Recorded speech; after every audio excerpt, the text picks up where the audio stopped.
Hi there. Is your phone waterproof?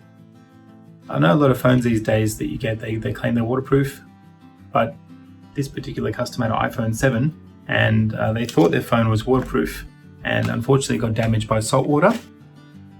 It was actually, they went on a fishing trip, and on the fishing trip some salt water went on the boat and went on the guy's pants and went in his pocket, and he kind of cleaned it off, and that happened a few times during the day.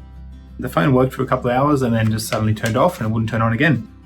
But the good news is, if you've got whether it's an Apple iPhone or a different brand of phone, saltwater damage can usually be recovered still, and we can usually get the data back. So we actually pull that phone apart, we temporarily repaired all the faulty or damaged components and cleaned the internal parts, and then we got the phone working for long enough to copy everything into this portable USB hard drive. In this particular case, we took the customer's iPhone and we copied all the photos and videos onto portable hard drive, and we also created a complete iTunes backup. So if you've got a saltwater or any kind of liquid damaged phone, the best thing to do is turn it off, don't try and charge it, bring it to us as soon as you can. We don't charge you anything to look at it, we only charge you if we're successful. Now, the cost of the data recovery service is 650 Australian dollars, which includes GST and return delivery.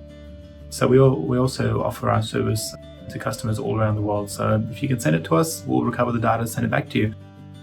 And if you have any questions, please send me a message or post a comment below.